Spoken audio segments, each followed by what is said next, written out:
Hello, a very good morning. Welcome along to Ireland AM on Virgin Media 1. It is Thursday, the 25th of April. Thank you so much for joining us this morning. Great to have you with us. Now, coming up, chaotic scenes outside the Newry courthouse as former DUP leader Jeffrey Donaldson and his wife Eleanor were charged with historical sex offences. We are going to discuss the latest on that at 7:15. Yeah, that's coming up in a while. But we're also going to find out a little bit later on if you could be one of the thousands of households who are eligible for a grant to upgrade your home. We've always been talking about retrofitting and what it is that we can do, make it more energy efficient. We've got all the answers. Show me the money. Oh, yes, please. Yes, please. And after 8 o'clock, we're going to highlight the rise in deepfake technology by meeting one woman whose own photo was manipulated online. It is frightening. It's shocking what they did to her because she was fully clothed. It was her own photo that she'd taken on her social media account, and it was taken.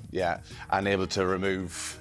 I mean, crazy what they can do. We're going to highlight that and discuss that at 8:15. Yeah, it's frightening. Make sure you stay tuned for that one. Loads of other things coming up on today's show, and to tell us more, it's over to Alan Hughes. All the way over here, from over there to over here. Now we've got a ream of recommendations in cinema and telly later on. There's spicy chicken fajitas in the kitchen, and watch out because we're trying our hand at martial arts. Tommy will be, there you go. Give us that move again, Tommy. Go Power Rangers. Love it. And now Deric is always out and about this morning. What are you getting up to, Deric? Good morning, all. Day 2 of our road trip down here across the Evra Peninsula in County Kerry, and that lovely weather we've been enjoying over the last week or so breaking out there today.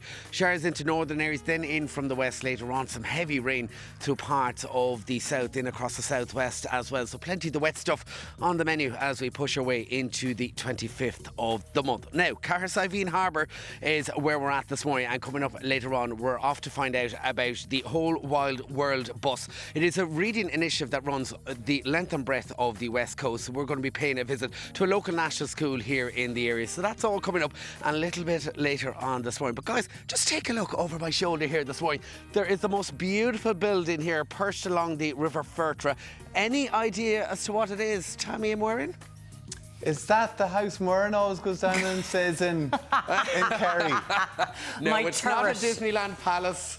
It's the old military barracks, guys, that was built back 1870 to 1875. So every day is a school day here in Ireland AM. It's time now to take a look at this morning's papers. We'll start with the Irish Times, the headline there. Ex-soldiers resume military training in Libya. Irish Training Solutions, which was founded by former soldiers of the elite Army Ranger Wing, they have resumed military training operations in Libya in an apparent breach of international sanctions and despite warnings from the government. 100,000 children denied school dental checkup. More than 100,000 young children lost out on school dental checks last year due to the HSE recruitment embargo, amid growing concerns by dentists about levels of tooth decay. That's the front page of the Irish Independent. The Examiner leads with people have lost fear of penalty points. The deaths of 4 more people on the roads in the last 4 days. They've sparked calls for tougher sanctions. The Vice President of the Irish Road Victims Association has said people have lost the fear of penalty points. Minister given stark warning to cut back now. Ministers have been warned of significant risks to the public coffers due to overspending, with the Department of Health on track to require a bailout of more than €1 billion. That's the top story on the Daily Mail. The Star goes with lovely weather for the drugs. Fears have been raised that drugs are easily flowing into some of the country's biggest jails after a net designed to keep them out was destroyed last month. The Herald leads with, we want her voice to be heard now. The mother of an 11-year-old girl who died by suicide has told the High Court how her daughter had struggled and how they sought help in the 8 weeks before her death, but her voice had not been heard. That's Millie and her mother Fiona Toomey on the cover of the paper there. The Sun leads with Teach Stardust in Schools. Stardust survivor Antoinette Keegan has told how she wants the disaster added to school curriculum so students can learn the state failed families of the blaze, and Antoinette herself told us that here yesterday morning. And finally, the Mirror goes with rape charge Jeffrey in the dock. The former leader of the DUP, Jeffrey Donaldson, appeared in court yesterday charged with 11 sex offences. His wife, Eleanor, is accused of aiding and abetting in the non-recent alleged offences. And coming up on Ireland AM, we're going to get the latest on that story. You may have seen the scenes outside the court yesterday. It was carnage, the charges of historical sex offences against former DUP leader Jeffrey Donaldson. Yeah, stay with us. We'll be back in a few minutes.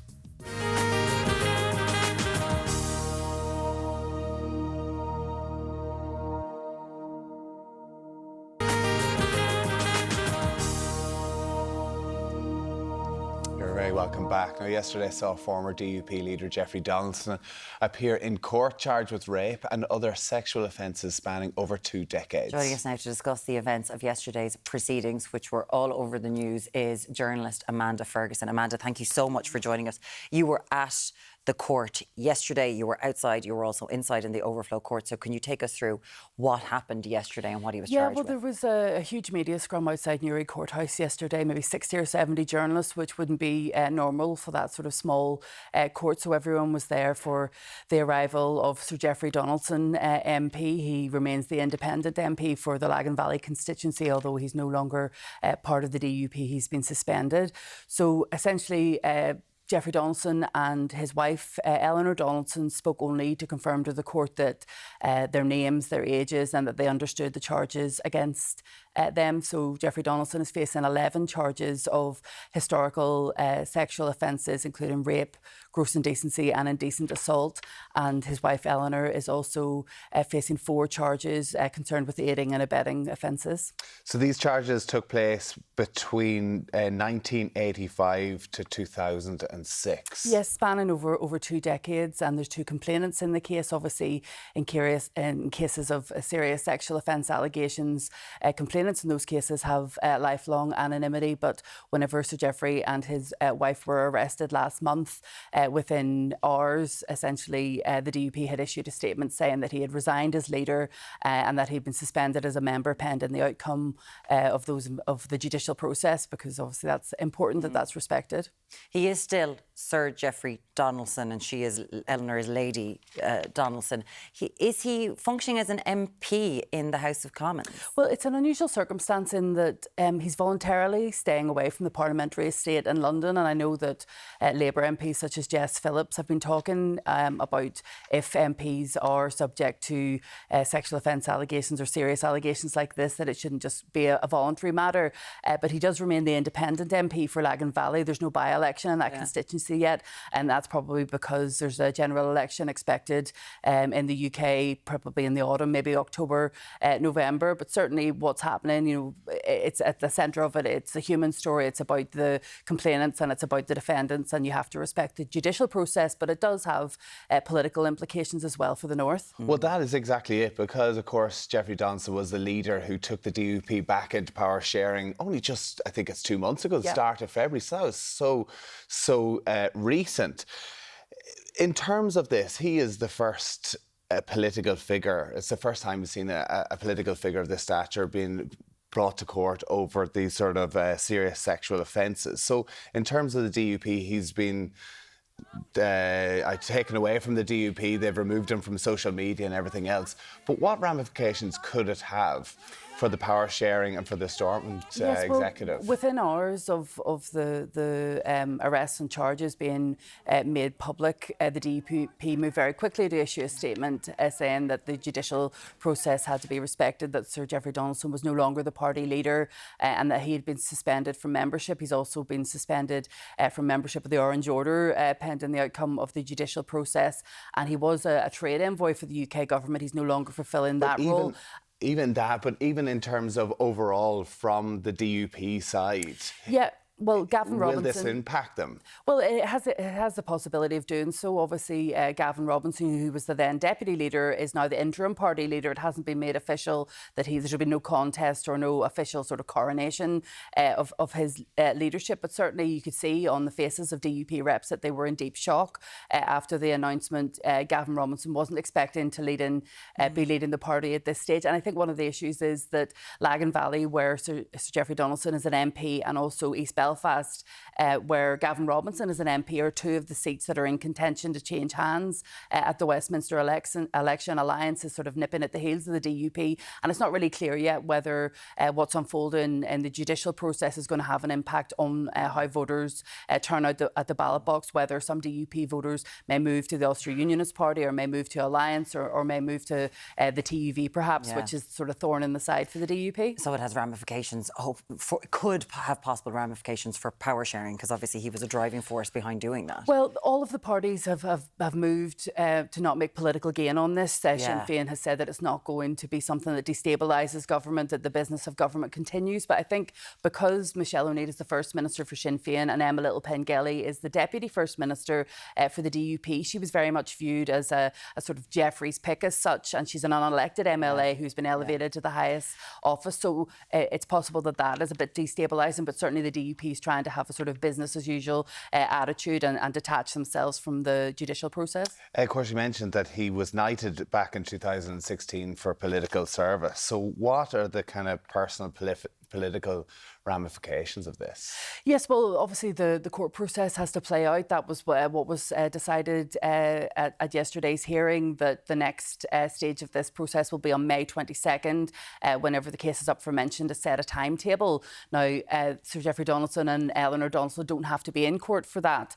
However, it'll give a sort of clearer picture of how long this process is going to take. I think, as I mentioned, he's had to resign some of his different roles. The Centre for Peace Building and Democracy, he's no longer attached to that organisation and so on. And certainly these are really huge offences, allegations for anybody to be facing into. But whether it has an impact on the politics remains to be seen, really. Well, of course, there are humans at the centre of this, and these are very serious sexual allegations running over 21 years. But the Attorney General, Breda King, she has had to issue contempt of court sort of warnings because of social media. So what's going on there? Yeah, I think that there's maybe a gap in education for the public, particularly because we're living in a digital world. Everybody's online. Everyone can voice their opinion straight away. People can turn up outside court, and there was some heckling yesterday of Jeffrey Donaldson as he was leaving court. People need to remember that you can get a knock on your door from police. You can be in contempt of court, and I think because that's happening. There are things being said online about who the victims are, who the people, like stuff like that is happening. Well, complainants in cases like this do have the right to lifelong anonymity and 25 years after their death as well. So the judicial process must be respected and protected at all costs. And certainly you've seen the judicial wing in Northern Ireland really come forward to say, be careful about what you're posting online. Don't do anything that would jeopardise a fair trial process. So I think you mentioned that the next hearing is in May. How long do you think this could go on for? It could be a year or so. The backlog in the north when it comes to court cases is pretty extensive. I'd imagine that they would want to try and deal with this quite quickly, certainly from charges to court. It's been quite quickly, but there is no time scale in that May 22nd hearing. Will probably give a better indication of what will happen next. And you did ask him a question yesterday. Was there any sort of a response? Yeah, on the way into court and on the way out, I asked him if he had anything to say, and he didn't. And he didn't, as we would kind of expect.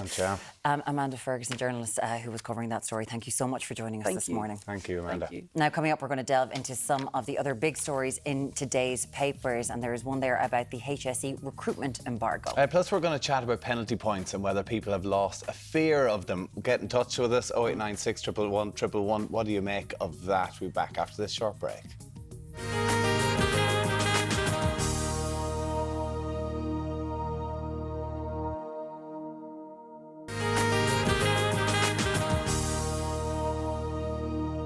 Now it's time to look at the stories that are making the newspapers this morning. Yeah, once again, we're talking about the HSE, including an update on the inquest into Eva Johnson's death at University Hospital Limerick. Joining us this morning is Lorcan Nine from the Communications Clinic. Hello, Lorcan. This inquest that's taking place in Kilmallock, County Limerick, it's every day the details that emerge are worse and worse. Can you tell us more? Yeah, it's just consistently devastating, as you heard. So the most recent coming out of the inquest is the consultant microbiologist effectively saying, look, it was very, very likely, if the antibiotics had been given when they were needed, if the treatment had been given when they were needed, that the death here would very likely have not occurred. Of 16-year-old Aoife Johnson in 2022, which, look at the story we've heard a lot about, so that would not have occurred if the treatment had been given. And then there's also a back and forth within the inquest of, when the consultant in charge at the time, what were they told, what were they not told? They don't recall being told by the nurses that this was a dangerous situation, and that surge was supposed to happen. Surge didn't happen. So look, I think it's just the reporting of this at the time feels have got it's relatively accurate, but it's devastating, and it's pointing to the real issues in that hospital and in the wider hospital sector in Ireland. Yeah, it is just so sad when you look at the news here and how the recollections of people who are on that night and how some vary. And even just in terms of Aoife, she was the most seriously ill patient in the emergency department that night, but she wasn't even mentioned in the nursing handover. Oversights like that, and this is what overcrowding does. We were in UHL last week. We were talking about how difficult it is for people working there. Yeah. But it paints a picture of quite just a chaotic scene, which is, again, I suppose, what we knew. And look, the political reaction to this, which is obviously going to be ongoing. I suppose two statements. Simon Harris's statement on it, saying it's devastating to read, devastating to see, but effectively pointing towards it's the management, that the budget is there, that the will is there, and that we need to then start seeing results. While Mary Lou McDonald said that they're looking constant surge, it's in constant crisis. We need 200 more beds and staff for those beds. So that's been the political reaction to it, which will be ongoing. And at the centre of this are Aoife Johnson and her family and her friends. We've got to remember that her sisters had to leave the coroner's court yesterday because they were crying so much. But when the political response is, we've got the money, it's there. The reports in the front of the Irish Daily Mail today about what the budget is, and ministers are being told to stop spending now. Yeah, so look, a huge amount of this is it's all underpinned by the embargo. So the HSE embargo, where unless it's a consultant or graduate nurses coming in, effectively you're not hiring, because we remember there was a huge overrun in the budget last year. So the HSE Department of Health overspent last year. The Daily Mail has a memo gone to Cabinet looking at that's going to happen again this year, that it's already 14.9% higher than it was last year. So there's a huge overrun in spending. The spend in the HSE is now 14.9% higher than it was last year when they were already overrunning. Yeah, but look, there's always going to be lots of different issues when you're looking at something like this. Okay, so some of this is always going to be management. Are we getting bang for the buck? Is the money that's been put in actually coming through? But then there's a wider overspend. But there needs to be a time when we look at it and say, can we do what we are trying to do? Like, can we, with an ageing population, can we actually build and provide the health service that we say we can build? Because right now it seems we can't, because we're overrunning on budget. We're then not being able to provide emergency medical care for 16-year-olds who could have been and should have been saved, and their lives should have been saved. So we're obviously not doing it at the moment. But are we overreaching? Are we underspending? It's one or the other, and I think it have to be saying, what are we actually trying to build? Can we build the health service we're trying to build? Do we need to reprioritise because we're getting something wrong? That's you're absolutely right. Yeah, because as Simon Harris said, we are putting the money into there, we're putting the investment, we're not seeing the improvement for patients. So what are they doing? What is the overall plan that they have here? And it even leads to the front of the Irish Independent about dentists as well. It's not just doctors and nurses. 100,000 children who are meant to get dental checkups are not getting But I think that's an example of it. So we said we're going to do public screening. Every child in the country, second class, third class, sixth class, gets a public health, the dental checkup for free to make sure that we catch issues early. Really, really good idea. 100,000 haven't, because we can't hire dentists who aren't consultants, so we don't have enough people to do it. So, and then you look at what's happening in the NHS. They have a similar model. That's falling apart because of it. And then you got to the point that there's something like 160 extractions every single day with kids who've got decaying teeth in the UK. So that's what happens if you get this wrong. But then, can we afford to build a public model or not? I think we should. I think we should be able to afford it, but it means spending a lot more money and getting more for that money. So we can't have conversations about an overrun on one hand and then implementation on the other. It's 2024 and children's teeth are rotting out of their head. That's in the UK now, to be fair. I know, but they are saying here that there's having issues. We'd love to hear from you this morning. We're always talking about health. 0896 111 111. And there's also just a case of throwing money at a problem is not the issue. It has to be directed, and that is a big question mark I find with this as well. Let's talk about penalty points, because it's just so frightening.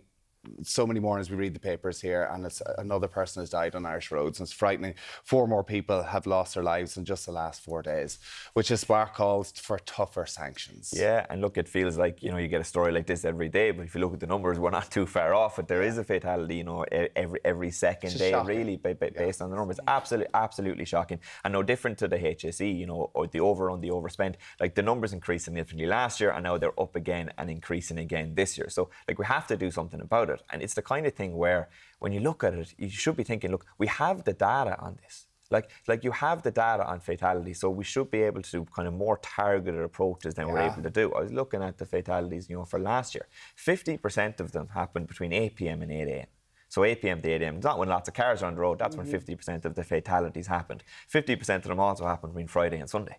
So, I mean, like, what is that obviously pointing towards, be it drivers, be it pedestrians? Like, it's substances as well as then distracted Jack Chambers driving. was on the Tonight Show last night, and he was speaking about that. He said drug driving statistics are up in relation to this. But the Irish Road Victims Association Vice President has said penalty points aren't working anymore, that people aren't afraid of them.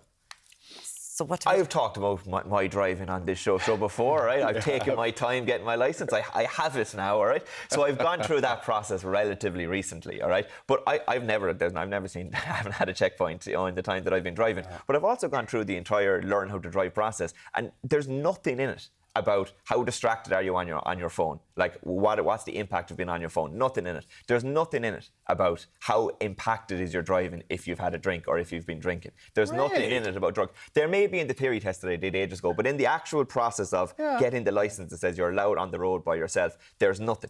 That talks about the impact of phones while you're driving. And this is the time when you actually have people. Yeah. I would have thought you should have them for 5, 6, 7 years. I should have to go back every year and prove I understand the impact. I mean, like, it's a small change. There's also, look, on the penalty points, there doesn't seem to be any fear of them. There is a possibility that I would have thought everybody should be terrified, not just of penalty points, but of actually losing your licence. And, like, this is, like, it's people dying. But this is what he's calling for. He's like, forget penalty points. People should lose their licence for certain offences. What do you make of that? Are there certain offences that you think, right, if you're caught drug or drink driving, that's it, your licence is gone? Or do you think penalty point system is something that works? We'd love to hear from you this morning. 0896 111 You do hear places like in Germany, I think, that they have a zero tolerance driving at speed through areas where there's children at certain periods of the day. They're like they can exactly be a lot more targeted with what they're doing. So yeah, get in touch with us. We'd love to hear from you.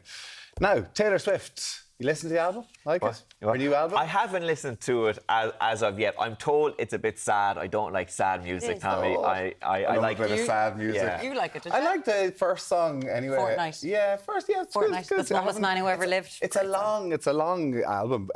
So anyway, this is her new album, The Tortured Poets Department. So there's a new song talking about the black dog. And is it the black? Yeah, the black dog. But there's talk about referencing the black pub in Cork, is that right? So she references in one of the songs that an ex that she still had the geolocation or the shared location on the phone, which I'm still looking at it, the ex I found a bit odd. But anyway, that he walked into... No, we've got to do that. What are they up to? He walked into the Black Dog pub, and that was one of the lyrics within it. And so there's a Black Dog pub in Cork, and they have been asked, is this ye? Could have one of our exes have been in with ye? And they said, we cannot confirm or deny. We don't talk about our patrons. Quite clearly, it's about a different pub. Right? It's quite obviously about a different pub that has basically said, this is us, and we have a picture of one of our exes in the pub with us. This is us. One of her exes, Matt Healy. Yeah, but this pub in Cork cannot confirm nor deny. Have you ever met a celeb? Any good celeb stories? Tommy Bow? No, far from it. Do I have any? No, absolutely none. No. Have you ever gone, like, I remember meeting, like, Peter Schmeichel back in the day, and he was real rude, and I think that's what they said about this, is that they don't, the black pub in Cork, they don't interrupt celebs. So if you're there, it's total anonymity, no one will annoy you. Yeah. So I wonder, is that just down in Cork? That's where all the celebs can go. The famous people you've met, where was it? Were they nice? 0896 111 Peter Schmeichel. We'll get him on the show right away. The sport with them then as well.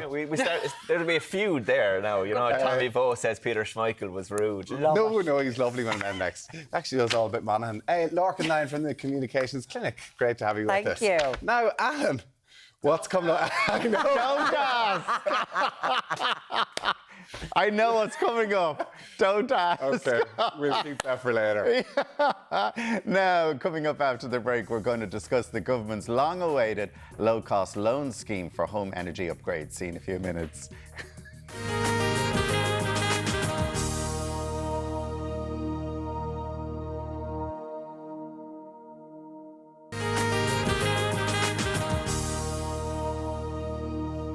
Welcome back. Now, yesterday, the government announced that a new retrofit loan scheme, which will allow consumers the chance to borrow up to €75,000, will be available to upgrade their homes. Now, here to discuss this and what other grants you can already avail of is our consumer affairs expert and editor of Irish Country Living, Kerry. Good morning to you, Ciara. OK, retrofit loan scheme. Yes. What is it? OK, so it is basically a low interest loan scheme that's going to be available to consumers to allow them to retrofit their home. It's something that was announced back in December. We were told we got the details in January, then it was March, but we got the details yesterday. So essentially what they're saying is consumers that are going to upgrade the energy efficiency of their home can borrow between €5,000 and €75,000, depending on the work that they need to do. And basically it's low interest because it's a government subsidy and it's also backed by the European Investment Bank Group. The first out of the trap yesterday was PTSB with an interest rate of 3.55%, which is very competitive when you think that personal loan rates are kind of in around 8 to 9%. The top of the market is 14%, so it is competitive enough. Now, there are people going on this morning going, right, I'm going to ring up and get this. But, you know, you could hold back a bit as well because Bank of Ireland, AIB, Avant Money and 7 credit unions are also saying that they're finalising their packages as well. So they could come to the market with even better rates. So it's kind of, you know, that's how it's going And unlike unfold. other grants that are available, you get them after you've done the spend. This is a loan that you get as you're doing the work. And you said it's for energy efficiency. So we're talking about the BER, like D, C, D, E sort of thing. So obviously there are requirements to draw down this loan. Yeah. One of them is that you need to bring the BER rating of your home up by 20%. You also need to use an SEAI registered contractor because they'll be drawing, you know, so that you can get the grant. So, you know, you can't just use, you know, your dad, unless he's an SEAI contractor. You know? All right, yeah. Me friend's doing it for it. Can I have 75 grand, please? Yeah, exactly. So it is all part of this government climate action plan to bring up the energy efficiency of homes to, they want to bring up 500,000 homes to a B2 level by 2030. Yeah. So now, is it a case that your house has to be built before a certain time? Yes. So to avail of these grants, your house has to be built before 2006. And the reason 2006. Yeah. The reason for that, Alan, is because there would have been efficiency standards that would have been put in place after that. So it's assumed that homes built after that are at a certain level or whatever. It's really for the homes that are, you know, that really need that investment to bring them up energy efficiency. You mentioned their SEAI grants. We've heard that term thrown around for an awful lot, and they need to get 500,000 homes upgraded. What is the SEAI grant? Okay, so it's grants that you can draw down if you're getting work done to your house, right? So this is different. It's a grant, not a loan. It's a grant. So the grants are in place, and now the loan is after being announced yesterday. So that for example, I'm just going to give you a case, so what a big job to do, right, is to wrap your house, right? External wall insulation. Now, there's a grant there for a detached house at around €6,000, right? Significant enough grant. But to do that work, it could cost you 24k. So the grant covers about a quarter, but consumers need to find the difference of the €18,000. And that's what, you know, inhibited people availing of these grants, because it's a big investment. But when you do that, it's like wrapping your house in a blanket. You know, it might take a few years to see that return on investment, but you'll notice the immediate effects of it. And one interesting thing to notice, so there's like the grants for insulating the house and stuff like that, and then there's the grants for like the solar panels, which is kind of, you know, the fancy futuristic, let's get solar panels. But there's absolutely no point in investing in solar panels if you don't have the basics right first on your house. You need to insulate it properly. So like 30% of your heat goes out through the roof, 30% goes out through the walls, and 20% goes down to the ground, right? So if you... What heat is left in the house then after all? So that's why... Is there any left in the... If 30's gone that way, 30's gone that way. Body heat, are we literally just freezing in the house. Well, I feel that most of the time. I really need to insulate my house. This is true, and people don't realise this, the amount of heat that is lost through their house. Like, I have an old 1930s house that we need to do a job on, like a serious job on. But, like, we need to insulate the attic. We need to get the walls done. We need to do the underfloor, to get the ground floor, before we do all the big investments. Can I say something, Kerry? To me now, if I was getting that, and I was getting, this is going to cost me 21,000, but I'll only get 6. I think I'd have to think twice about that now. But I guess it's future-proofing your... I know it's future... Your energy bills. I know, but your energy bills over time... If you were living in my house now, you'd want a big blanket around really, it. Like, your energy bills. Like, I bought a house that, you know, really needs a serious upgrade. It's a 1930s house that there's been no work done to, or very minimum. Okay. I had the heating on yesterday in April because the house was that cold. A lot of places had that heating on yesterday. And spending a fortune on heating because it is going out through the walls and it is going up to the roof. Yeah, we'd love to hear from you if you've done any work on retrofitting. 0896 111 111, how it's worked for you. How do you apply for the... Obviously, you've got to meet certain criteria, but how do you apply for the grants? Right, there's 3 ways you can do it. Yeah. There is a energy upgrade system that is free for people that are on certain social welfare benefits. So it is worth investigating that. The downside is it takes 2 years to do. Okay. The other option is this one-stop shop where you basically get a contractor in who does the whole job for you. Will apply for all the grants for you. Exactly, but that's big investment. For example, the return of the average amount of grants that was drawn down last year was 24k on that, but the investment was 64k. So people had to find the 40k gap, right? Okay, gotcha. And you have to bring your BER up to a minimum of B2 to avail of that. What most people are doing is just applying for grants individually. So they're applying for the grant for their attic, which is $1,500 for a detached house. To the SEAI. To get that grant, and they're doing the attic, and then they're going away and they're saving for another few years, and then they're doing their wall insulation, and then they're doing it incrementally. So that the loan will help those people to, you know, get the work done. To the SEAI. The people watching in this morning, the SEAI. How do you do it? Do you just Google SEAI? Yes, so obviously if you're going through the one-stop shop, they'll do all the work for you. Otherwise, you go through the SEAI website in order to apply for your grant. To get it all there. Yeah. Now, the Irish Farmers Journal Renewable Roadshow, it's taking place in the Amber Springs Hotel in Athlone on Tuesday, the 30th of April. Admission is free, and there's all information on how you can save money on energy upgrades. So you're in Cork, get to there and you'll find out all the info. We're in Athlone next week. Athlone, This is the 4th of a series that we're doing on informing our readers on renewable upgrades, both on farm and in homes. Well done, you. Ciara Leahy, editor of Irish Country Living. Thank you so much for joining us this morning. Cheers. Still to come this morning, we're learning all about the devastating effects of the deepfake AI porn industry. It's really shocking. Plus, Deric is learning about the importance of reading for kids. We'll be back after this break.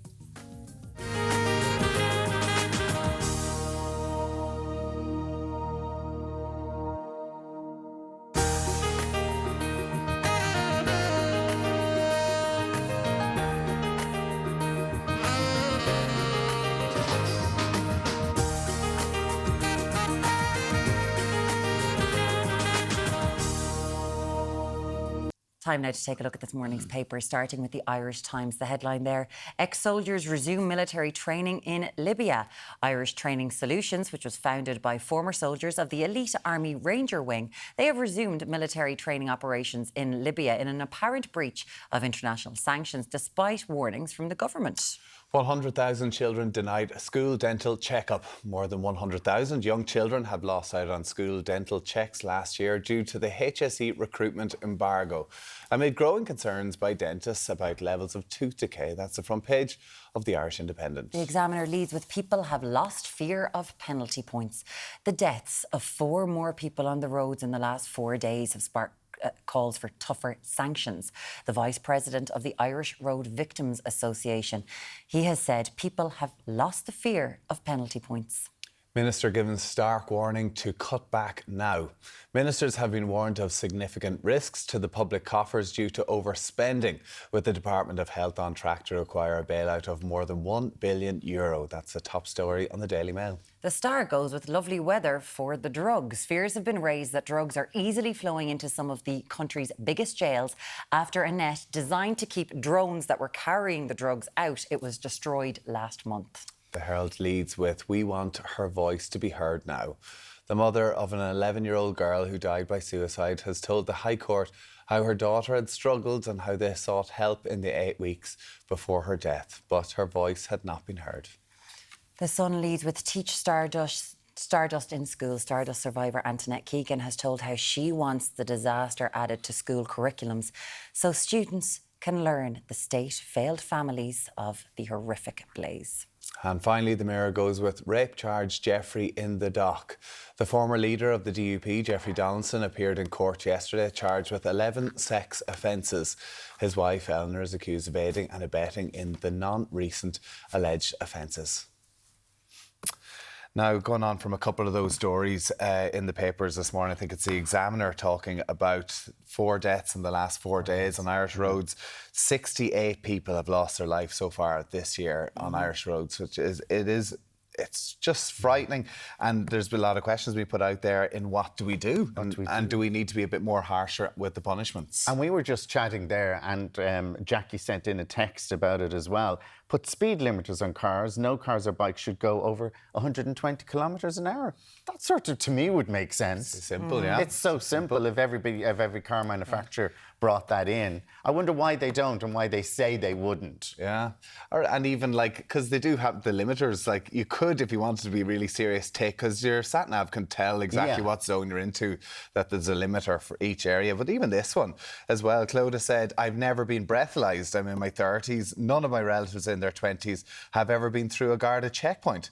So where is the Garda presence? And whenever Lorcan was talking about a lot of these deaths are happening at night time between 8 p.m. and 8 a.m. Yeah.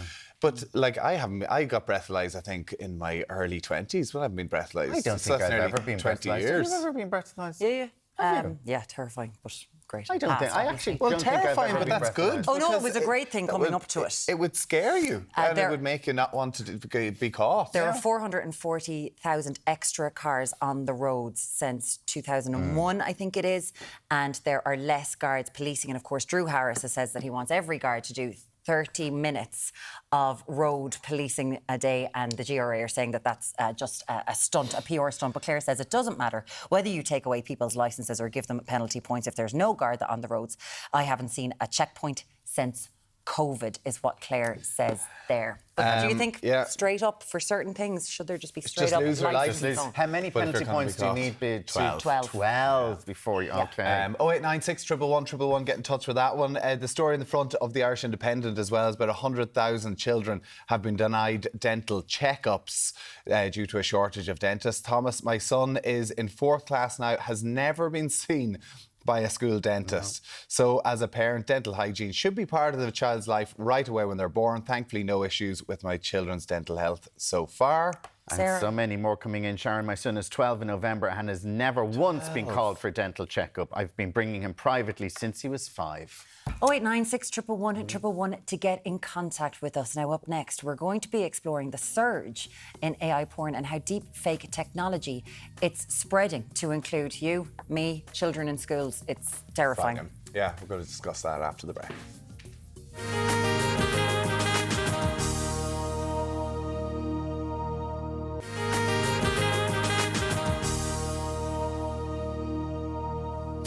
Now, our next guest realised last year that an image of herself that she posted on Instagram had been made into a deepfake pornographic image and shared online. Eric Corcoran joins us now alongside chartered psychologist Dr. Liam Challoner to tell us about deepfake technology. Thank you both so much for being here. We really appreciate it. And Erica, we're going to get onto this because it's shocking. But can we first talk about, Liam, what is a deepfake? How are they created? So deepfakes can be created from a very simplistic perspective. So an app you can download on your phone, which will simply just swap out a photograph of yourself to the photograph of someone else. Okay. So simple face swapping technology, that's a simplistic version. Now we have generative AI, which will allow us to create fake advertisements, videos, replicate someone else's voice, or in more sinister scenarios, create pornographic content. Okay, so this can be used for fairly harmless things, we've absolutely seen on social media all the time, parodies and bits and pieces like that, but then obviously more sinister areas as well. Yeah. Is it easy to distinguish a deepfake or spot a deepfake? So within the research, there's about a 50% detection rate. So we see a video and we will be able to spot it 50% of the time, regardless of our tech skill, because of how well created these are. Only 50%? 50% of the time. So even if we think we're perfect at this, we actually aren't in real case. But as they become more advanced, they become more difficult to spot. So it's not a case of poorly dubbed videos anymore. It's, can I believe what I see in front of my eyes? And is it going to get worse? Is the technology going to get better? So the technology is getting better. At the moment, tech is used also to detect this. So they look at vasodilation, so like how much you flush in your face and whether that's realistic and how often someone blinks. But as we know how that's detected, technology will then simply just adapt for this. So there's no perfect solution. Especially if you're not looking for it, of course, you're just an innocent bystander. Erica, can you tell us what happened to you? Yeah, so in May last year, someone started harassing me by pretending to be me in online chat rooms and sending people my pictures and also my Instagram handle. So I had an influx of messages of strangers thinking they'd been talking to me. And what sort of messages were they? What sort of chat rooms were they? They were online sex chat rooms, and so the messages they involved a lot of unsolicited pictures coming my way, and it was such a surge and an influx. You know, I had no idea where it was coming from or what was going on. So was your Instagram page? It was obviously not private. Yeah, so it was open, so your pictures were available for anybody to see and look at. Exactly. And so I basically just went back and started interviewing everyone who would message me to understand where they'd come from. And eventually I was given a couple of URLs of pornographic websites. And at the time, my pictures were showing up, but they were all my standard, just normal pictures, selfies I had taken. Yeah. And then because I was on high alert, I was often checking these websites, and I came across a normal picture I had taken about 7 years ago, but I had no clothes on this picture. And I think that we can see the picture that you detected. So your normal picture that we can just see there, you taking in a bathroom, and you can see all your bits behind, and then what it was distorted to. So this is the real picture. And then this, we've obviously censored it, is what you found on a website of you, and this is fake. Yes. That's insane. Yes. It was surreal, honestly, because I wasn't expecting to come across something. Yes, I was being posted on pornographic websites, but they were all the normal pictures. And it was just, it's so weird to see it. And you think, I did not create this. I know I had clothes on in this picture. It's not me. Yeah, yeah. But the more you look at it, it looks so real, Erica. Yeah. How when you saw that picture, like I can't imagine what it was like for you, because when I first saw it, I was like, I was taken aback. Yeah. What was it like? But as I said, it was just completely surreal, and then it had me thinking, is there more? Is this going to be constantly popping up now? Who's done this? You know, it was just crazy. Were you able to get the image removed, or how do you escalate this? Yeah, so at the time, because people were posting my pictures and linking to my Instagram, I was constantly reporting these pictures anyway, and I kind of went into it with the belief that they're not going to care that they don't have my permission, or that I'm, you know, this is ruining my life or whatever. I just reported it as copyright because I knew that's what scares websites. Okay, and was it taken down? Yeah, they were taken down straight away, no debate. And I think, you know, because they're scared, because, you know, if someone starts to take legal action, they don't have the digital rights to post those, so they're not going to question. So how have you been affected by this? You're a mum, you know, you've got an 11-year-old boy. How are you? I'm good, thank you. In general, it was more the actual harassment that was behind the lead up to this picture that was worrying. But all of that has stopped. But there is always, like you said, you know, I have an 11-year-old son. He's at the stage now where, you know, things can get awkward for him in school, or if people had seen it or come across it, but I haven't heard anything in that regard. But that's something that, it's all well and good that I'm okay, but I honestly don't know what I would do if... Yeah. And we're hearing about this happening in schools and deepfakes being used in schools, which is really frightening. Have you spoken to your son about it and explained the situation? Yeah, I gave him a high-level kind of explanation of what's after happening, but not so much that I didn't come from the angle that this could be something happening to him or people he knows just yet. But he's 11. Yeah. This happened to a static image of yours. Liam, we can see how good that was. Like, it's shocking. It looks like it was Erica, but they're also able to do this with moving images, heads being superimposed onto, we'd say, adult films. And this is where deepfakes actually originated in celebrities being put into pornography. And it was, by comparison to what we've seen there, it was very low tech. That, where we see Erica's image, that's incredibly frightening. You're a very resilient person. Yeah. So this hasn't had the same impact where you can go, this is clearly not me. I know it's not me.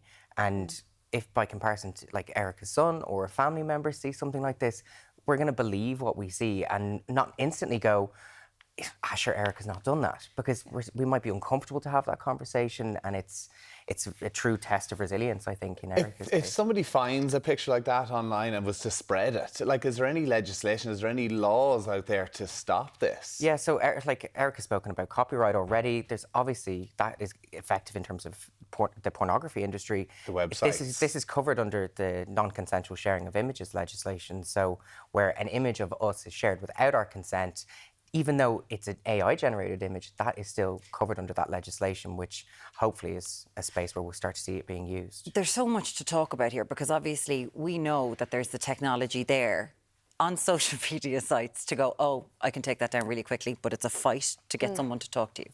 But what's the psychology behind someone posting something like this? Because Erica said that this started with harassment previous to this image being posted. Well, it's likely that it's someone who could be known to Erica. Things like defamation of character, trying to upset or humiliate the person. There are aspects of like the disinhibition effect. So it's happening online. I'm not potentially seeing Erica's response to this, and I'm feeling less guilt as a result of it. That would typically be the motivations, outside potentially making money as well from this. So, but hold on. So if I upload a picture onto my social media, they know I've uploaded onto a social media. So if that picture's got uploaded onto a website, they know who's uploaded onto the website. So surely these people can be traced. we should be able to remove that content at a No, much not quicker remove pace. them. Actually be able to go after the person who's done it, Oh, who's absolutely. uploaded, because somebody's put that online. Yeah. So surely there's a footprint there. It could be easily followed. Yeah, but if there's a digital footprint and a user ID, a URL that can, or an IP that can be connected to, absolutely that content should be removed. But then also the person should be sanctioned, blocked from that content. Can the guards or can bigger organisations, websites, whatever else go after this? Platforms should be removing this content. And in Erica's case, they removed it quite quickly because of copyright. Now, what's to stop us removing that content and then sanctioning that person? If something happens to another person, they should be seeking support from the guards, reporting it, and then seeking legal advice. And we have online recruitment. It's very difficult. Like what Liam just said there is that when something like this happens, when it starts with harassment, the fact is you might know the person who's done this. And obviously that's something that you've thought about, Erica. Yeah. It's terrible. That's it's awful. Yeah, it is. Like, that's not gossiping behind someone's back. This is unbelievably malicious and could derail your life. Yeah, absolutely. And just to add a little more horror to the story, when the messages first came in where people were sending me pictures of themselves, you can only imagine what kind of pictures I was getting. The person who had sent them my way was actually asking for screenshots of my reaction to be sent back to them. Yeah. It's a In frightening case you world. bite or just to hear your horror. Just to see maybe the humiliation or whichever, yeah. Wow. Listen, I know somebody reached out to you, or a few people have reached out to you who've had this similar experience as well. What advice would you give them? Yeah, I don't know, because for whatever reason, I haven't, wanted to hide in a hole over this. It's just been like, that's not me, someone's done that to me. The shame is on them. And that's as much as I could say to someone. It is happening everywhere to normal people. As I've said before, it's not just celebrities. This is just normal people it's happening to. And, reach out to someone. It's not your fault. Even go to the guards. Don't do as they do. Are you wary do of as what they you say. post online now? Yeah. I've locked down everything. Everything. That's private. Yeah. It's amazing. Thank you so much for Thanks joining for us this having morning. me. We really appreciate it, and letting us show that picture. It's amazing. Erica Corcoran and also Dr. Liam Challoner, who's chartered psychologist and a lecturer in psychology. Thank you so much for joining us about that this morning.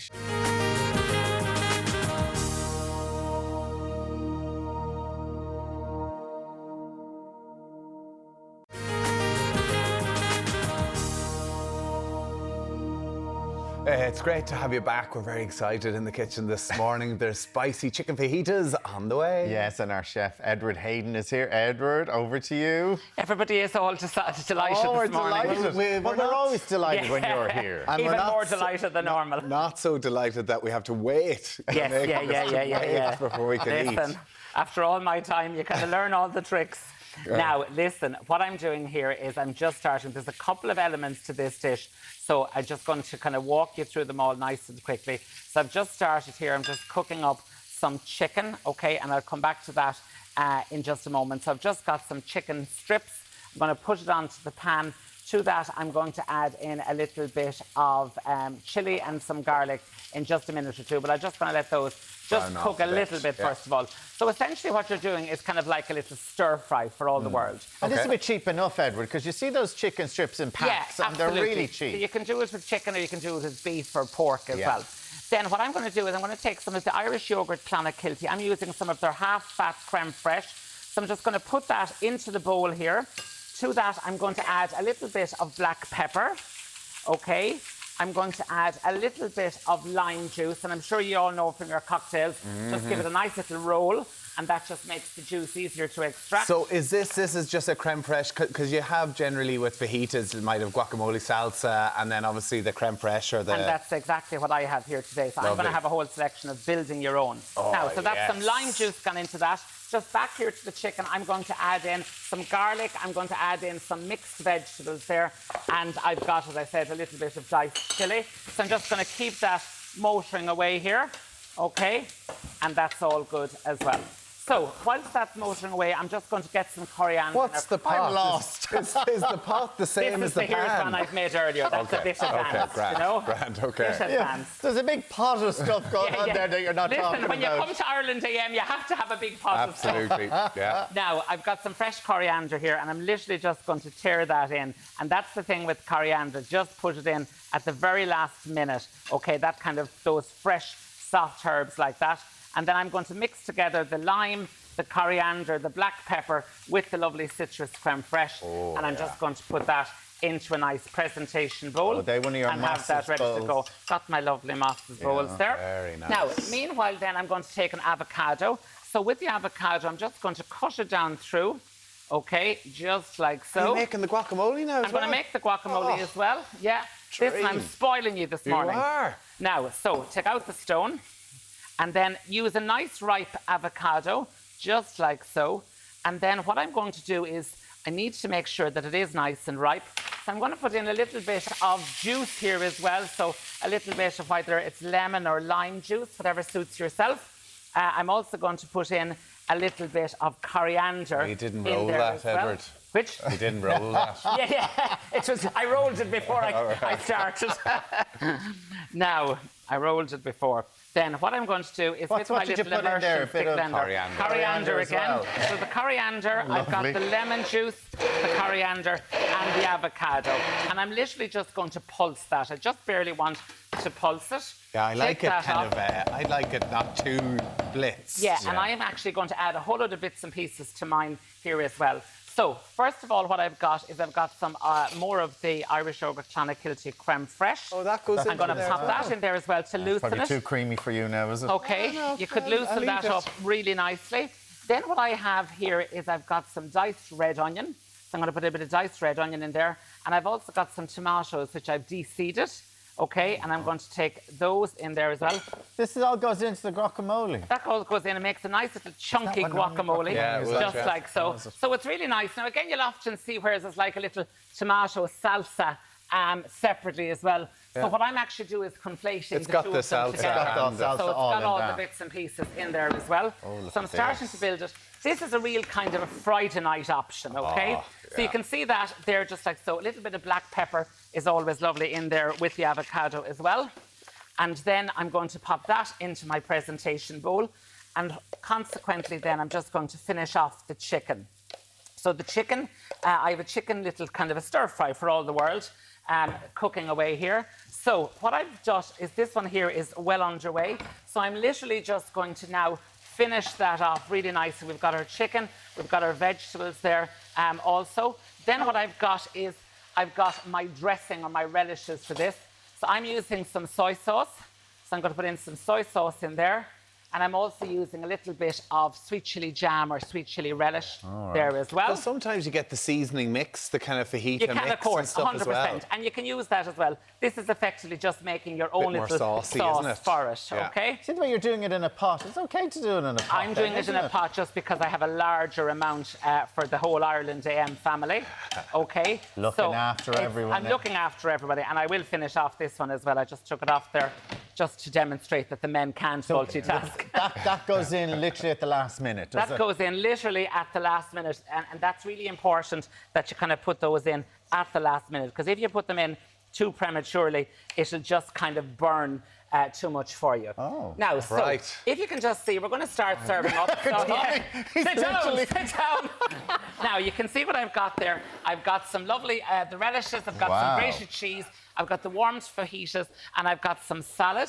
And then into my lovely serving bowl here, I'm just going to put some of this really nice chicken, some of the vegetables there as well. And I'll let you just serve yourself from there, okay? Want some guacamole? And it's effectively a build your own, and that's what I love with kind of with fajitas. It's what I love with dining in general. I've told you that, but I mean, if you have people, 4 or 5 friends around of an evening. Wow. I'll turn that around. There's a bit spilling out of the front of it there. The bowl is spin on me. Edward. But again, you can just build your own, and it's really tasty, really delicious. 9 pieces of chicken for Tommy. I just said this. Forget about the Ireland AM family. I love the chicken as well. Yeah, lovely. And the lovely creme fraiche will just melt down into it. And you just... Jesus, he's wrapping and rolling there at speed. Wrapping and rolling, okay. But it's just a really nice option. It's a really nice way to serve it. And it's that shared experience. It's the shared dining experience. And I'm loving, as usual, the big bowl of salad is left. Redundant. That's for later. Yeah. Edward Hown, gorgeous. You're very welcome. We're all very Hopefully excited people about will make that now at home this evening. Edward, as always, a pleasure. Thank you so much. You're very welcome. Take it easy. Up next, Deric chats to authors and illustrators about the importance of reading for children. We'll be back after this.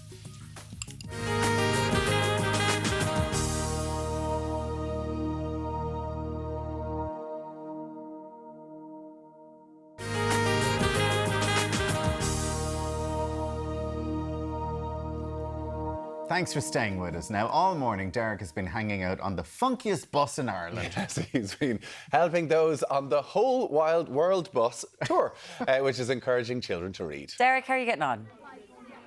It's a very funky bus, guys. Welcome down here to our Tubber National School, broadcasting live here from just outside Cahersiveen on the Iver Peninsula, down in County Kerry. Trish, we brought the good weather. We'll just went holding for now.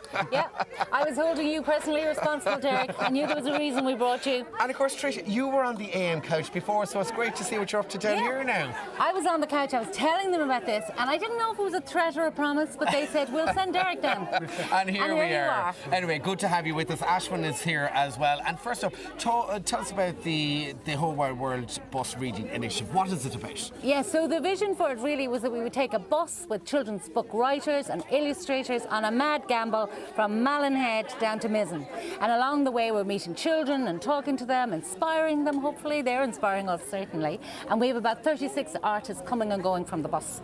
Now, you've been on this tour for the last 2 weeks. You've been on the road, right? Yeah, we are not like rock stars, Deric. We just, you know... Proper rock stars. Yeah. Next time we're going to have a sleeper Kids coach. chasing after the bus. Yeah. We're really enjoying it. We have totally lost the run of ourselves. And we have been just living in the wild, on the wild Atlantic Way. Like myself the last 2 days. And in fact, it's not only school stops, you also stop elsewhere. Yeah, we do libraries as well. But in Galway, we closed down Middle Street. We had a monster doodle all along the road. In such hot sun like you've never seen. Now, as a weatherman, you know it's always warm in Galway. It always is. Never rains in Galway, no. My native city. And my native city did us very proud. We had gorgeous sunshine, we had children on the street, and we had a great day. What's the reception been like? Fantastic. And the kids are so excited. You know, with books, you really need to compete now. You have to up your game because there's so much vying for their attention. So I wanted this to be like the circus is coming to town, and that is what it's been like. And they call it the bubble bus, right? Yeah, they call it the bubblegum bus. Bubblegum bus, right? Yeah, lots of colour. Yeah. Speaking of kids' books, Ashwin, you are an illustrator. Tell us how you got involved in the project. Yeah, so I've been doing events for children because I'm an author and illustrator, written my own books. And of course, when Trish mentioned that she was going to do this whole wide world tour, I had to get involved. And so it was great to come down, entertain kids, help them learn how to draw, tell them stories, and show them the wonder of books. And you've got a couple of book illustrations under your belt, don't you? Yeah, so I have 5 different books done by me. The first one was What Wondrous Shapes We Are, a little book about justice, Wild City, Everybody Feels Fear, and I Am the Wind. Nice. And where do you draw your inspiration from then? So I have 3 little kids, Alia, Liam and Caden. Okay, say good morning to them. Good morning. 10, 8 and 6, I believe. Yeah. You have your hands full. Yeah, hands full. They keep me entertained and they keep me inspired. Yeah, absolutely. Trish, you are a laureate Nanogue. Explain to viewers what that is. So Laureate Nanogue is an honour given by the Arts Council once every 3 years. I'm actually the 7th Laureate Nanogue. They call me L7. And it is a great honour and a great privilege. And you do it for 3 years and you pick your own project, which is then funded by the Arts Council of Northern Ireland, for Sna Gaeilge and Ryan Lani.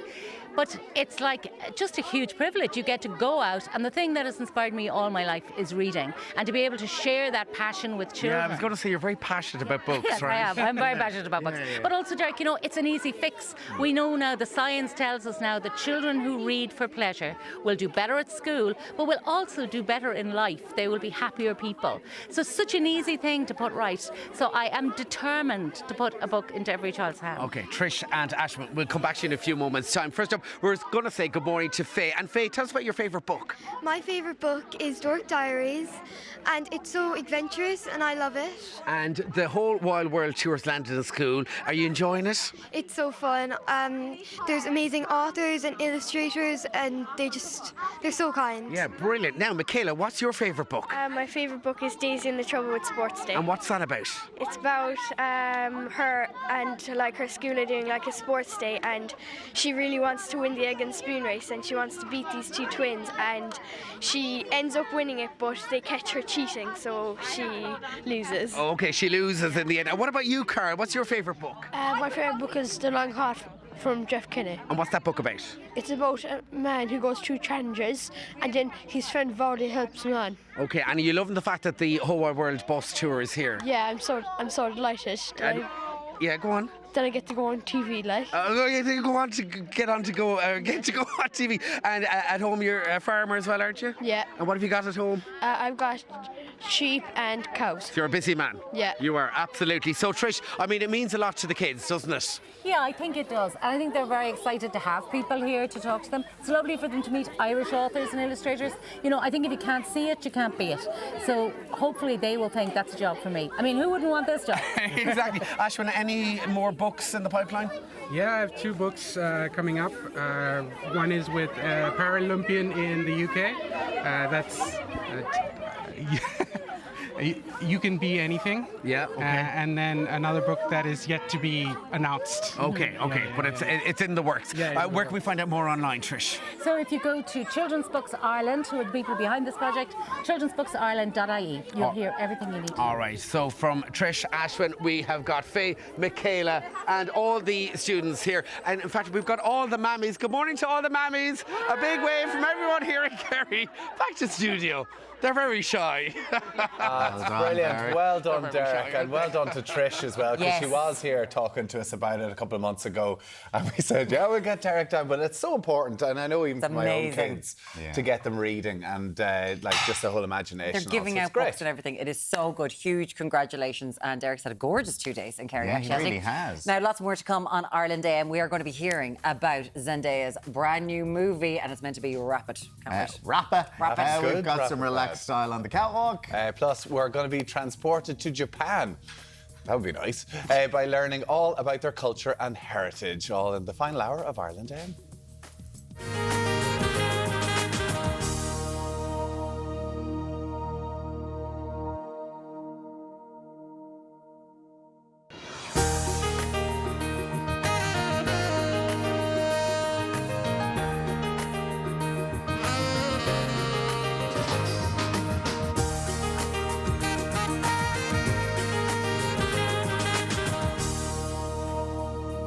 Welcome back. Earlier on, we were talking about calls about penalty points and the fact that the Vice President of the Irish Road Victims Association thinks that no one cares about penalty points anymore, and he thinks that perhaps people should lose licences for road offences. You have been texting into us on that one. Yeah, we've got texts in from Mairead, who said that she's in her early 20s. She would have seen Garda checkpoints everywhere. Doesn't see them anymore. Liz said, my son, who's now 19, passed his driving test last year, and he has a Boximo in a car. Never heard of it.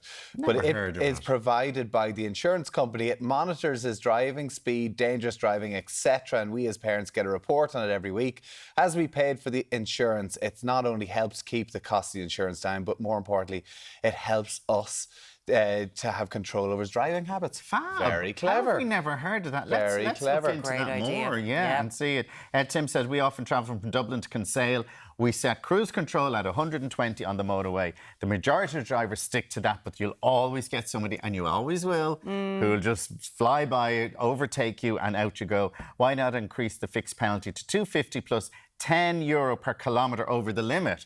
So someone doing 150 kilometres would be fined €250 plus €300 for the excess.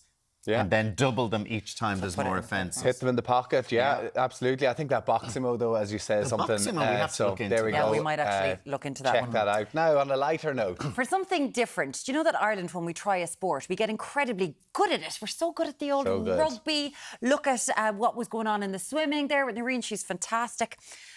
How about we start doing seagull impressions? Because did you know there is such a thing as the European Championships, but there is such a thing as the European Championships of gull impersonations. Now, what would you think a seagull would sound like? Warren, start us off there. I think we need Alan to start us off. He's the dame. A gull... No. No. It's an elephant. No, Warren, that's an turn. elephant, isn't it? No. That's...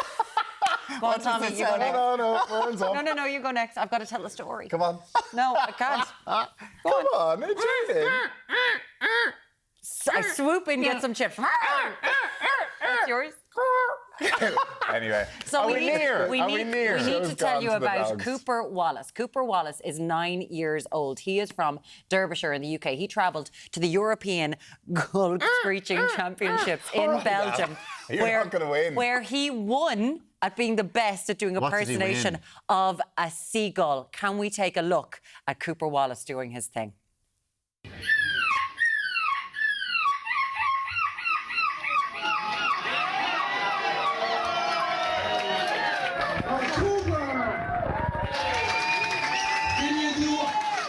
Emotions. A seagull that is hungry. Yeah.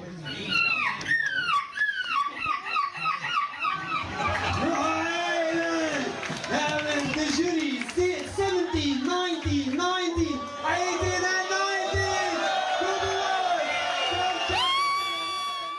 He got 92 out of 100, leading him to first place in the junior category. I mean, he there's a senior cosplayed. There is a senior category. Do you know what? There's 3 categories. Yeah. So there's junior, adult, and colony. So that's all of us together. Ready? When we try to do hungry. 1, 2, 3. Award-winning. This is award-winning television, folks. The jury of Gull Lovers award points based on screeching, 70% of the total, and acting. Of course, Cooper nailed them all. And you know what? He swooped in for chips at one stage as well when he was doing Gull impersonation. Nice to see the UK are still involved in Europe when it comes to the important things. I know people are Seagull thinking we're mad, but impersonation. isn't it nice to have something a bit of fun for a change to discuss? Oh, I love it. Very good. Well done, Cooper. Well done. We're going to be entering next year. Next. Ireland As a group. live from Berlin. Derek's up. Derek. Up next, from Zendaya's steamy tennis thriller to Liam Neeson's action-packed drama. We are talking what to watch this weekend after the break.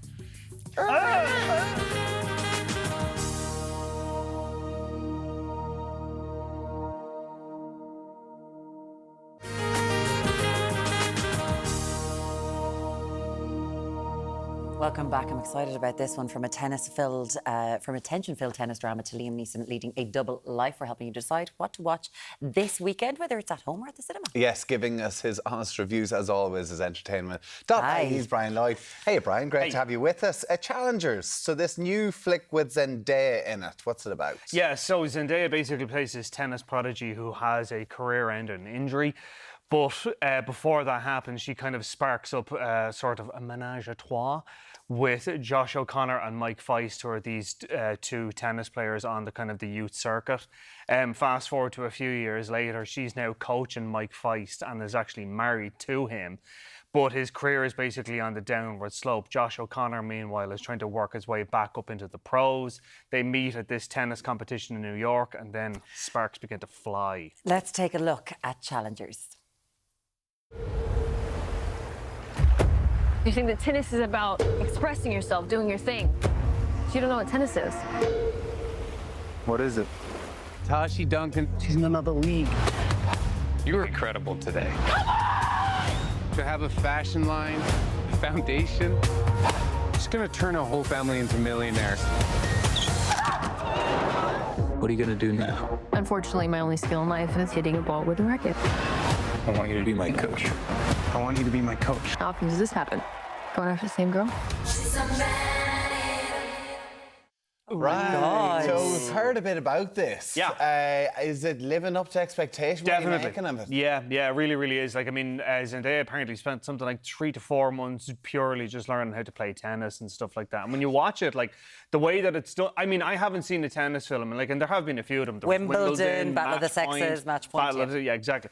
And I've never seen it done as well as this, where you actually really get the intensity of it. Like, the final kind of match, or the final set rather, between Mike Feist and Josh O'Connor, it literally like straps a camera to the tennis ball and like they're whacking it back and forth. So you really do get that physical intensity.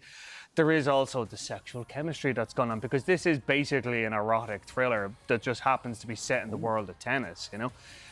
Without, I mean, like if you played on the trailer there, it would get to a little bit of a hot and heavy scene. But when you think erotic thrillers, you think like Basic Instinct and stuff. Yeah. Is that what we're getting here? It's not as kind of unhinged as Basic Instinct and stuff like that. Like it's a little bit more studied, it's a little bit more restrained, but it is very much filled with... Fabulous. Yeah. Are they not missing a trick releasing this around Wimbledon when everybody turns into a tennis fan? Yeah, but to be honest, like I think like the fact that it's Zendaya, the fact that it's Josh O'Connor, the fact that there's a lot of buzz around this, they could have released this at any point. Like, and not only that as well, like the fact that Wimbledon is kind of seen as very kind of staid and very like, you know, they have to wear the whites and all the rest, whereas this is much more rough and ready. She has looked amazing on the promo trip wearing all tennis-themed clothes. It is so good. This is released on Friday the 26th. So what are you giving it? 4 out of 5. Amazing. Yeah, really want to go see that. Wow. Let's move on to That They May Face the Rising Sun. Tell us about this. So this is based on John McGahern's final novel. It's basically about a married couple who are living out in rural Ireland in the 70s.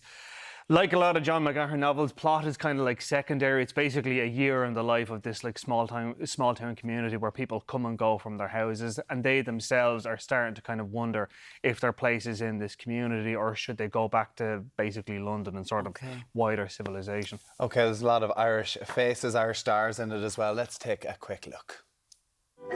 The days were quiet. They're still here. Never thought they'd last. Through them ran the sense, like an underground river. And will you never have children? Maybe there's enough people in the world, Patrick. You're happy, lad. Is that what you're saying? So what more can you ask for? I'm moving on. What will happen to the gallery? We can only keep it in the family, as it were, if you come back and take over. It still feels like we just live here day to day. But isn't that the beauty of it? Okay, I've heard so many gorgeous things about this, kind of saying, if you like on Colleen Kuhn, you're going to love this. Exactly, yeah. Like, it's very, very similar in tone to that, and that, like, it's very much a film about, like, warmth and home and the beauty of, like, the landscape and all the rest of it. And even just as well, like, the idea of... You know, and like this is something that John McGahern has done and Colin Tobin has done, the idea of like does it mean to emigrate and what does it mean to come home, and the idea of like when you go away things change and when you come back they're not the same. And like you saw there Sean McGinley's character, he plays this man who left the village years ago to go to England. and is working a job there, and he's thinking about coming back home as well. And Lala Roddy, who you saw, plays his brother. And there's a bit like initially like it's a very kind of joyful reunion, but then it kind of gives way to like old resentments, and it's done in a very, very sensitive way. And then even Barry Ward's character as well, the fact that like, you know, he's taken over this family farm, whereas Anna Bederk, his wife, I think she's like Belgian or French or something like that. So she's kind of seeing it all from an outsider's perspective. I love this. This is so beautiful. It's so well done.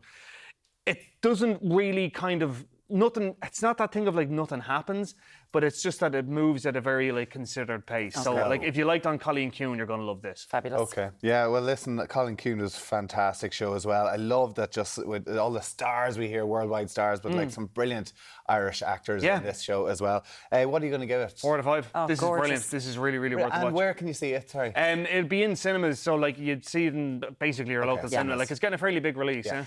Let's talk about Liam Neeson. We're in his Taken era still. This is The Land of Saints and Sinners. What's it about? Yeah, in the Land of Saints and Sinners. So what's going on in this is Liam Neeson is playing this this hitman who's basically facing his retirement. He lives in this sleepy village in Donegal. Kerry Condon plays this IRA unit commander who botches a bomb in Belfast and is hiding out in Donegal with her brother, who it turns out has been abusing his daughter. Liam Neeson decides to intervene, gets violent, and then the IRA are after Liam Neeson. Sorry, it sounds like a... It does, doesn't Western. it? It does. Exactly sounds like a Western. It's directed by a guy called Robert Lawrence, who was basically Clint Eastwood's assistant director for the last like 10, 20 years. And like when you're watching this, you know, you could basically replace this with like a border town in Mexico, give Liam Neeson a wide brim hat, and you're in a Western, and you know. But everyone is in this. Everybody's in this. I mean, we just talked about Irish stars in the last movie. The ones that weren't in That They May Face the Rising Sun were in this, yeah. So like, just saw Joffrey, Jack Leeson. Jack Leeson is back out of retirement for some reason, and he's got a big dirtbag mustache. Looks great with the mustache. Cusack, Kieran Hines, Kerry Condon, Colin Meaney. Yeah. Like it is. It's a hell of a cast. But it's not great. It's just, and we were kind of talking about this, like Liam Neeson, he's signed on to do The Naked Gun. And that is I can't wait. That's the best thing for him because he looks bored doing these films. Like, he's done so many of them now that he could basically do it in his sleep. And he's just living off Taken One, really. Yeah, like, the Taken One was brilliant, but he's done so many at this stage. Yeah, and not only that as well, but like he just doesn't look like he cares anymore. You know, even with something like this where he's got all his mates like Kieran Hines and they're shooting it in Ireland. You know, he does 1 or 2 scenes and then you can just see him just kind of looking kind of bored and just... I'm looking forward to him. Was it episodes? He was so funny in that. So I'm so looking forward to seeing him be comedy in that. What do you give that one? 2.5 out of 5. Okay, and it's on Netflix. It's on Netflix. But we're all very excited for Naked Gun, the reboot. Yes, absolutely. Brian Lloyd from Entertainment.ie, thank you so much for joining us this morning. Cheers, Brian.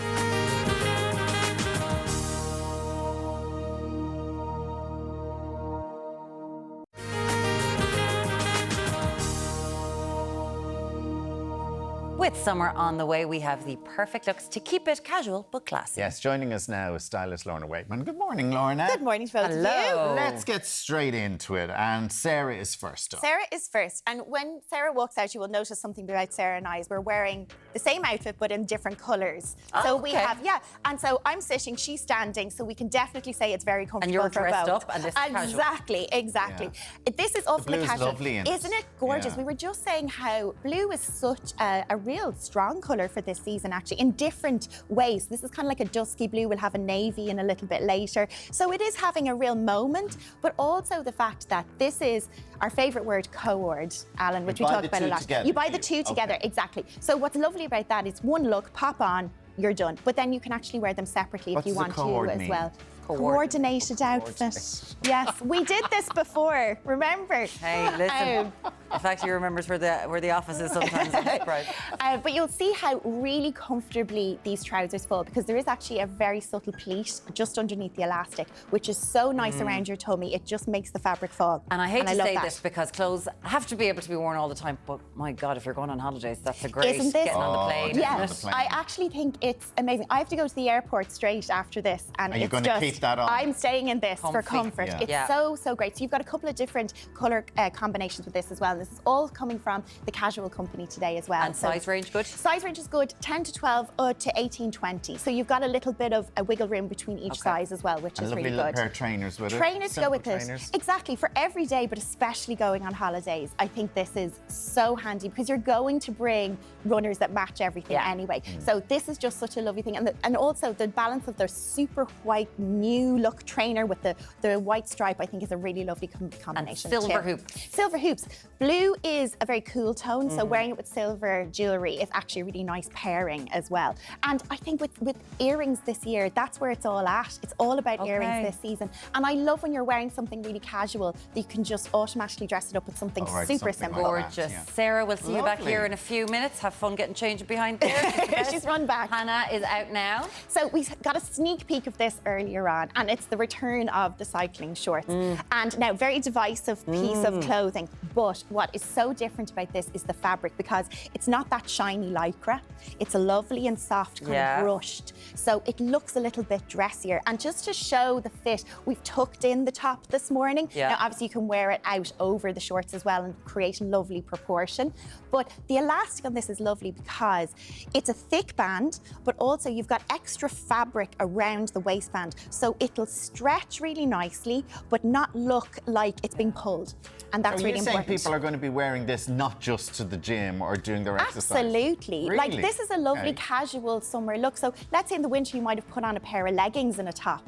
So for the summer, you'll just put on a pair of shorts. Hailey Bieber's been doing it for over a year. When she does it. This Everyone T-shirt is nicely draped, all good, can wear it with everything, jeans and all that kind of stuff. Because it has a lovely sloped effect to it, but the V-neck and also the kind of more blousy effect makes it quite dressy as well, and that comes as a co-ord as well, which is lovely. And you've just put it with a pair of earrings and runners here? Earrings and runners as well, because that's what it is. It's all casual and really, really comfortable look as well. But I mean, that's not to say if you wanted to change the look completely, you can completely restyle it with different footwear and jewellery. But I just love that the emphasis is on everyday summer style that's so easy to put on. And when you have those staple things right, which the Casual company do really well, then it's so easy to have that capsule look in your wardrobe. And then just a simple single gold hoop with it, and this one rather than the silver. Lovely. I love hoop earrings. They look great with everything. And I think also the hoop earring with something very casual, again, just elevates it really. Thank you, Hannah. Lovely. Thanks, Hannah. It's lovely. It is really nice. And I'm going to be a big advocate for the cycling short this summer. Christina, this lovely little jumpsuit. This is cute. This is really cute, and actually kind of the dungaree play suit look is another kind of one look piece that is really popular at the moment. But really what sets this apart is the fact it has a wide leg, crop leg as well. So your footwear options are endless really with this, but the whole top is elasticated. So it's really like tightly woven elastic. So for me, especially with a fuller bust line, I need that extra space on top. So you've got lots of extra kind of comfort room for that, or also it's just so easy. It sits really nicely on your torso and then drapes the whole way down. So you've got like a lovely contrast between fitted and something a bit more, with a bit more volume at the bottom, which is great as well. And then you've matched it with these lovely little pair of sandals. Yeah, so flats work really well with a cropped leg. And also you can see just a little bit of ankle. So if you're petite, it gives you that little extra kind of trick to elongate your legs, which I love. But who doesn't love a sandal for summer? Because we're into flat shoes. This is a perfect summer look, isn't it? Gold hoop as well there, And bring that on holidays with you. Exactly, and you can fold it up really small for your suitcase, which is great as well. And it will go in. Thank you so much, Christina. There she is with the gold hoops. With Another pair of gold Another hoops. pair of gold hoops. Love gold hoops. Christina, thank you so much for that. Gorgeous. We're going to go back to Sarah for our final look now. So we're into the floral. Oh, hello. Yes, we had to go with something nice and floral and pretty because it's spring. And actually, when you look at this print, and this is another big trend, the floral prints have actually gotten tighter and smaller this season. They're not as big in statement. And one of the reasons being is we've had this kind of comeback of the porcelain print, like what you would see on a china cup. That's been a really big print trend. So this is translating through on this dress, and it's which is really nice. Around. Again, it just looks so comfortable to doesn't wear, it? The pop-on dress, which I think is super handy too. Elasticated sleeves as well, so you can kind of alter where that sits. Elasticated waist. You've also got that kind of faux wrap, so it's great along your chest. And then the fall of the dress is so nice. There's a big, real popularity of volume in skirts at the moment. So Okay. this kind of does all of this. And also this dress, the bell dress, comes in different prints and colours too. So you can have a look online and see if there's any of There those. is that sort of poplin, Yeah, but the that's muslin it. sort of look as well with the full skirt. big Exactly, thing. Okay. exactly. And so we've dressed this up with some slip-on sandals, not too high a heel. I love the fact that short kind of heels are in for this season as well. They're super comfortable, but it really works with the length of the dress as well. So Yeah. it's kind of mid-length calf dress. But good with runners and Birkenstocks. Great. And you know, if you want to put a jacket over it, you absolutely can as well. So it's really about just keeping the style very pared back, keeping your accessories very minimal to complement your look. Just a hoop earring. That's it, yeah, exactly. And it's all available from the Casual Company. Thank That's you lovely, love. so much. My pleasure. Lorna Waitman taking off the heels, putting on the runners. She's going straight to the airport in her airport outfit. Oh, love it. Thank you so much, Lorna. My we'll pleasure. see you soon. Talk to you soon. Now, Tommy, what's coming up next? Thank you very much, guys. Yes, we are celebrating the rich heritage of Japan, from martial arts to traditional drumming. That's all coming up after the break.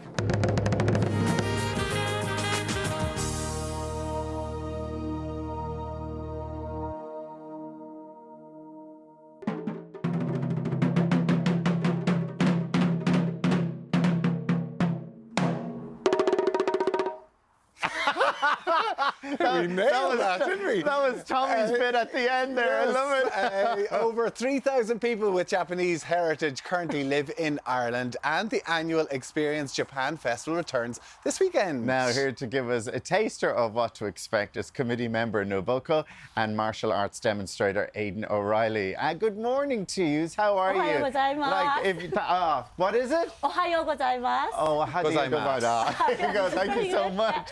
Listen, tell us about this event that's happening at the Experience of Japan Festival. It's happening this weekend. Yes, this weekend, Sunday the 28th, from 12 o'clock onwards until 4 o'clock in a family house in Phoenix. In the Phoenix Park, yes. Indeed, yeah. And what's going to be happening there? We have the martial arts, and then also the different craft arts, and then also the kimono demonstrations and the calligraphy demonstration, and also the kids activities and everything, the family-oriented, enjoying the community festivals. And you've been doing this, you've been celebrating this for 15 years, you've been putting this together. Yes, indeed. So wow. we're very proud that holding this community festival for 15 years, and everybody gets involved, only 3,000 Japanese communities, but also the Irish people are helping us and are also celebrating it.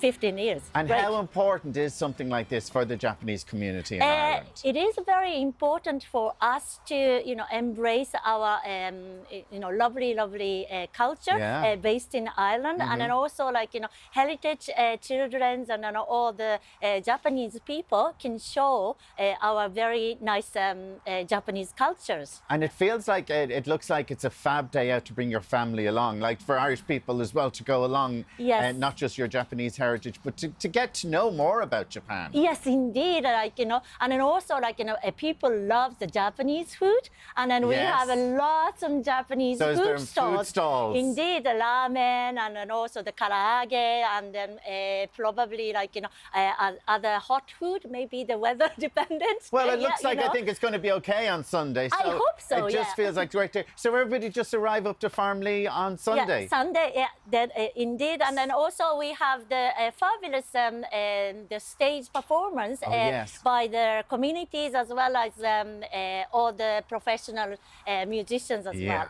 And you're going to have some demonstrations. Aidan, come over to me here because you're a martial arts demonstrator. Now, martial arts, it's a huge... It's a very broad category. Yeah, very broad. Yes. So what do you specialise in then? So my area would be, as you can see here and as you saw earlier, would be swords and older school martial arts. Not the kind of thing that I could win a fight with. No. And certainly not starting a fight.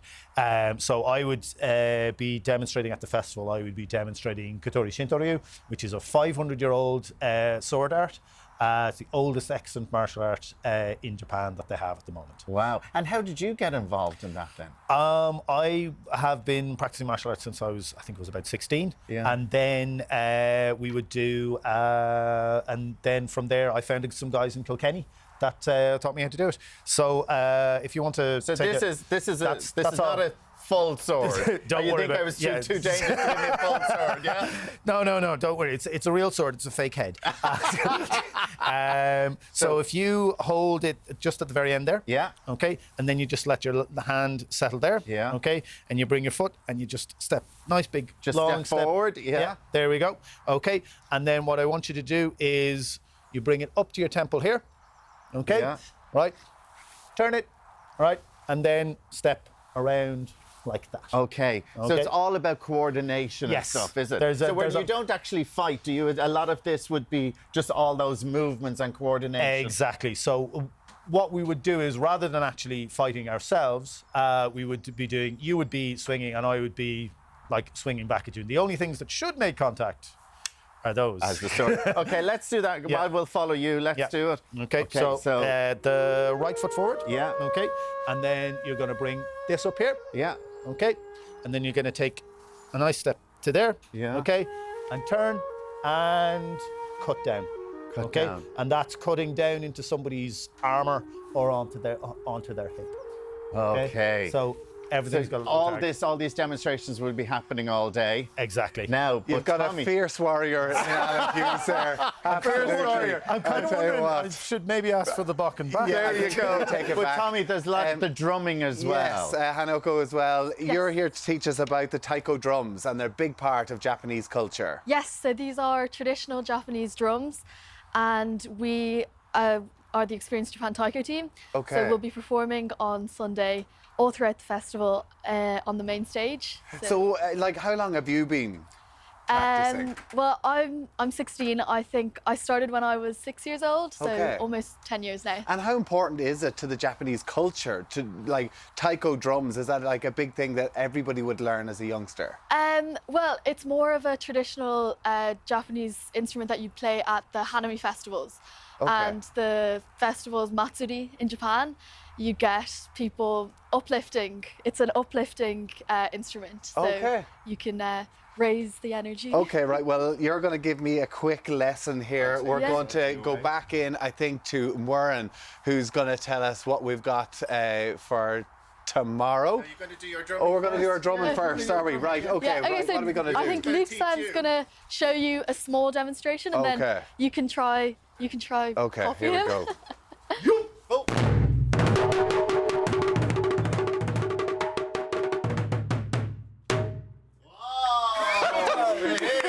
Off you go, Tommy, no pressure.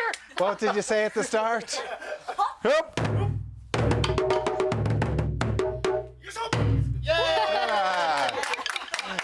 Okay, we're going to let you show me how to do it properly in a minute. Muireann, what else have we got coming up tomorrow before the big performance? He's got to do a flash dance move, doesn't he, with the twirl around? I love it.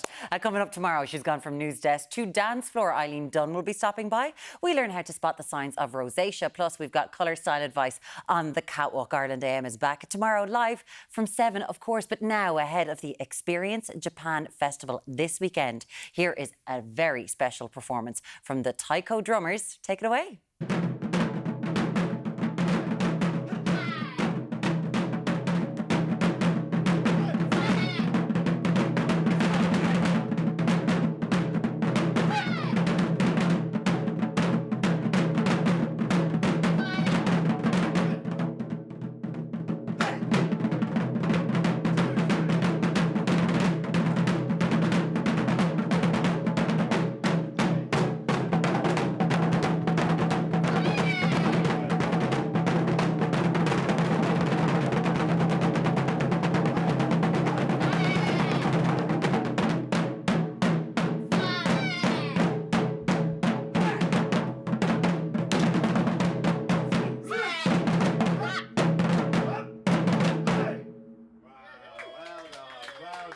Amazing. So Well this Saturday, done. the Farmley Estate, you can go and see it from 12 o'clock. It is a free event. Oh my goodness. I'm looking forward to the Japanese food as well. Thank you very much for that, guys. Brilliant. Well done. That's all we have time for here on the show. We will see you back here tomorrow from 7. All the best.